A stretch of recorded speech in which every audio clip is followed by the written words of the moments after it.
Okay, Assalamualaikum, salam sejahtera.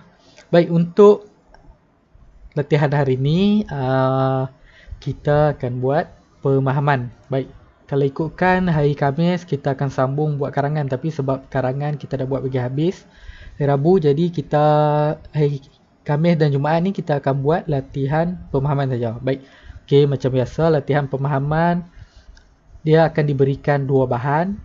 Bahan satu, bahan dua selalunya berbeza lah.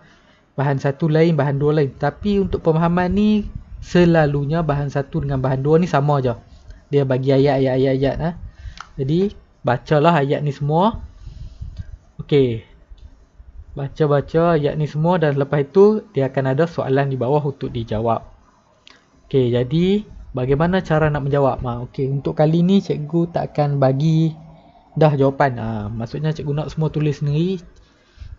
Dan cikgu cuma nak bagi tahu tentang cara untuk menulis jawapan yang lengkap mengikut format ataupun kita panggil gramatis. Baik. Okey, yang pertama sekali. Soalan pertama. Okey, katakan kamu dah baca ini dia tentang sukan. Tentang atlet lah, atlet sukan.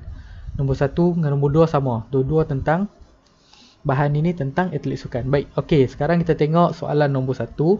Nanti kamu bacalah sendiri soalan dia tu, dia punya petikan tu. Baik, okey, untuk soalan nombor 1 ni berdasarkan bahan 1. Okey, dia tanya bahan 1. Dia minta maksud arena antarabangsa. Okey, jadi cara untuk menjawabnya, maksud arena antarabangsa ialah, okey, apa maksudnya? Okey, cara untuk kamu cari jawapan dia macam mana? Dia cuma ada bagi tahu atas ni, arena antarabangsa. Okey, macam mana cara nak cari jawapan dia? Okey, perkataan arena ini kamu cari perkataan sama seerti dengan dia. Perkataan antarabangsa ini cari perkataan yang sama seerti dengan dia. Bila dah dapat tu kamu tulis terus je. Arena ni apa? Antarabangsa ni apa? Jadi maksud arena antarabangsa ialah ini tukar, jadi ini tukar. Jadi terus akan dapat 2 markah. Macam tu Okey.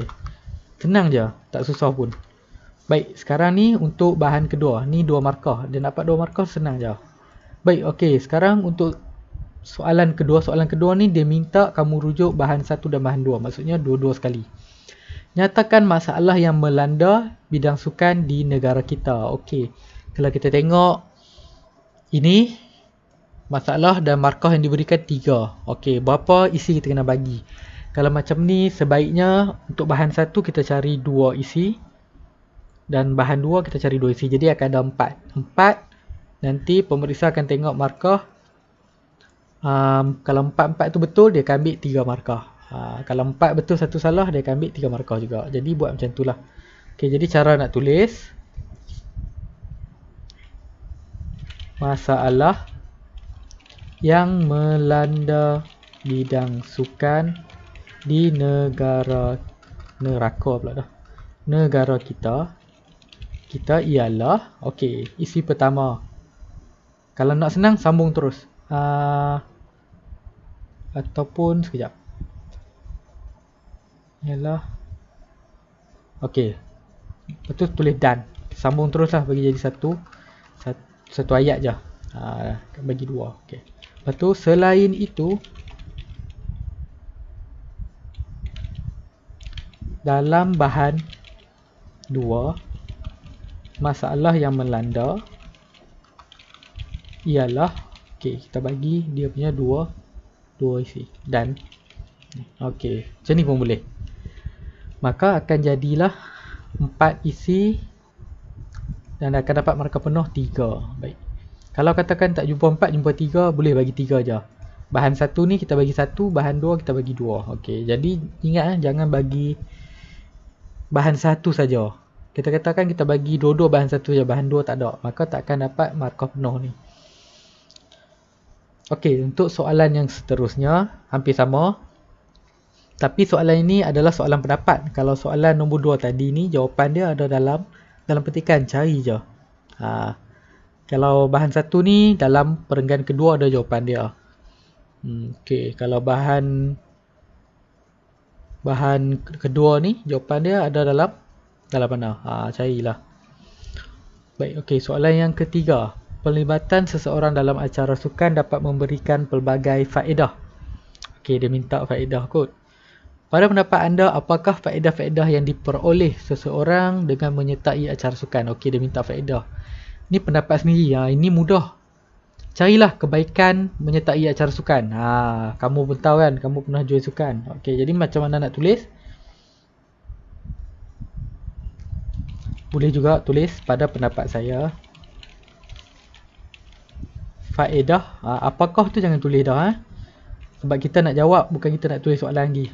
Okey, faedah-faedah yang diperoleh seseorang dengan menyertai acara sukan ialah, okey, kita masukkan apa faedah dia, kebaikan dia.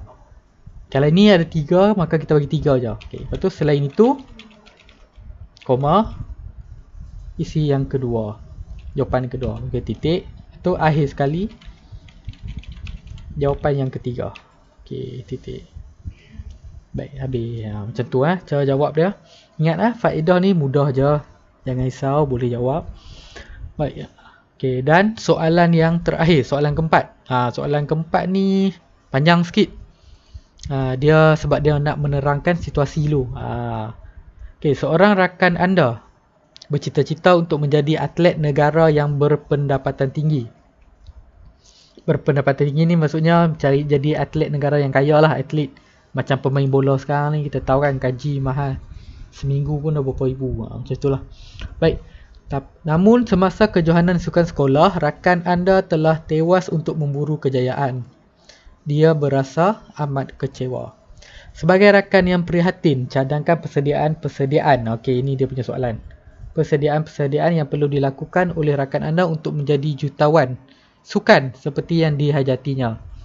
Katakan dia telah gagal dalam kejohanan sukan. Maksudnya dia dah tak boleh dah berjaya dalam kejayaan. Mungkin sebelum ni cita-cita dia nak jadi pemain bola sepak, tapi dia gagal bermain bola sepak. Maksudnya tak terpilih lah. Maksudnya dia tak ada bakat nak jadi pemain bola sepak. Okey, tetapi kamu kena cadangkan persediaan yang dia perlu lakukan untuk dia jadi jutawan. Sebelum ni dia gagal sebab apa? Jadi jawapan yang kamu kena berikan itu adalah jawapan yang untuk membaiki kelemahan rakan kamu tu. Okey. Jadi dia minta cadangan. Okey, persediaan. Kamu boleh terus mulakan dengan persediaan yang perlu dilakukan oleh rakan anda untuk menjadi jutawan sukan seperti yang dihajatinya ialah, okey, kamu tengok ada 4 markah, maka kena berikan 4 jawapan. Okey, persediaan apa? Kalau dia lemah daripada segi stamina, dia kena buat apa? Bagi jawapan macam tu. Tu selain itu, okey, kalau katakan dia kurang disiplin, selalu datang latihan lewat, sebab tu dia tak terpilih. Okey, bagi cadangan apa yang dia kena buat. Okey, lepas tu seterusnya, isi ketiga, katakan kelemahan dia apa lagi? Dia lemah disiplin. Okey, katakan dia pemain bola kan, dia tak pandai passing bola. Okey, suruh dia buat latihan apa? Ingat untuk ni kalau nak bagi contoh, untuk kesemua ni, idea kamu kalau nak bagi contoh, pastikan sukan yang sama. Jangan sini kamu bagi contoh sukan bola sepak, di bawah ni tiba-tiba sukan badminton. Tak sama lah kan. Bagi semua selaras sama. Lepas tu akhir sekali, isi yang terakhir. Okey, tadi dia tak pandai passing. Okey, yang terakhir sekali, kita bagi apa? Bagilah idea yang bagi persediaan lagi yang boleh buat. Mungkin yang terakhir ni mungkin dia berlari perlahan ke. Okey, bagilah idea dia berlari laju. Kalau dia ada idea lain, kamu tambahlah apa-apa idea. Sebab ini cadangan ni adalah mengikut kamu punya pandangan sendiri. Baik. Okey, jadi cara-caranya itu saja. Kenapa kena ada ni semua? Okey, inilah yang dinamakan dia punya kepala jawapan. Kita panggil kepala jawapan untuk menunjukkan ayat itu gramatis. Jangan terus mula dengan jawapan. Kalau tidak, dia takkan dapat jawab markah penuh. Okey, bila dah siap, kamu terus submit. Baik, okey, itu saja. Harap boleh jawab dengan baik, insyaAllah. Kalau selalu kita amalkan jawab soalan ni, nanti bila exam kita boleh jawab. Sebab lebih kurang je, bukan lebih kurang, memang sama lah dia punya format soalan lah, cuma jenis soalan lah yang berbeza. Okey, terima kasih. Assalamualaikum dan salam sejahtera.